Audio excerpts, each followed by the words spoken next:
জগাই মাদায় এইখানেই উদ্ধার হয়েছিলেন গঙ্গার তীরে।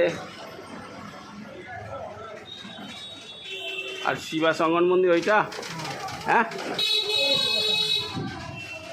বাবা এই দুটো মন্দির।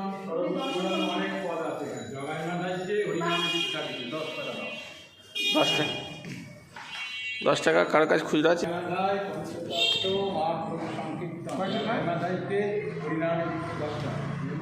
জগাই মাদাইকে হরিনামে দীক্ষা দিয়ে হরে রাম রাম রাম হরে হরে। এতদিন পরে জগাই মাদায় স্থানটায় আসতে পারলাম বাবা।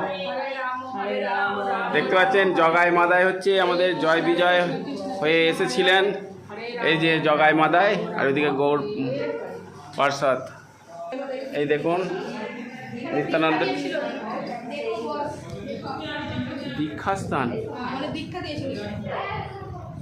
আর সরভুজা রূপ দর্শন করিয়েছিল জগাই মাদাই। পঞ্চতত্ত্ব এই যে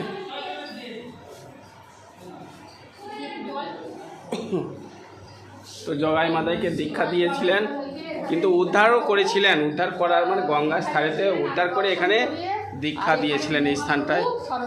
তো হরে কৃষ্ণ কৃষ্ণ কৃষ্ণ হরে হরে, হরে রাম রাম রাম হরে হরে। নিচে রাধাকৃষ্ণের মন্দির রয়েছে, রাধাকৃষ্ণ রয়েছে। আর এদিকে সামনে নিত্যানন্দ গৌরাঙ্গ ওইটা, আর জগাই মাদায় এইটা। এটা আমি প্রভুকে ভালো করে জেনে নিই। মাধায় জগাই মাধায়, আর ওখানে নিত্যানন্দ গৌরাঙ্গ মহাপ্রভু। আর ওখানে পঞ্চতত্ত্ব রাধাকৃষ্ণ দেখতে পেয়েছেন। রাধে রাধে। আরেকটা জগাই মাদাই যেটা তোকে বললো ভাঙা বোতল নিয়ে আছে রে, ওখানে ওই পাশে বলছে ওইটা করেছে, এইটা হচ্ছে আসল।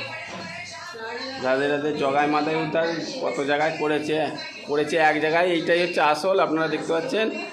জয় রাধে রাধে রাধে। রাধে কৃষ্ণ ভগবান কি জয়, রাধা রানী কি জয়। রাধে রাধে। চলুন সম্পূর্ণ বর্ণনা দেখুন তো। জগাই মাদায় উদ্ধারের মন্দিরে বিগ্রহ সমূহের বর্ণনা। 108 নারায়ণ শালগ্রাম শিলা অবস্থিত বেদ মূলে নিত্যানন্দ মহাপ্রভুর শ্রী জগাই মাদাইকে দীক্ষা দান করেন। এটি ধামের প্রাচীনতম মন্দির। প্রবেশ করিয়া প্রথম খণ্ডে মহাপ্রভুর সংকীর্তন রূপে বাম দিকে হইতে অদ্বৈত নিত্যানন্দ গৌরাঙ্গ মহাপ্রভু গদাধর শিবাস তৃতীয় সারির গৌর ভক্তবৃন্দ, তৃতীয় সারিতে প্রথমে বামে জোড়া হস্তে চাপাল গোপাল, যার কুষ্ঠরোগ প্রভুর পর্শে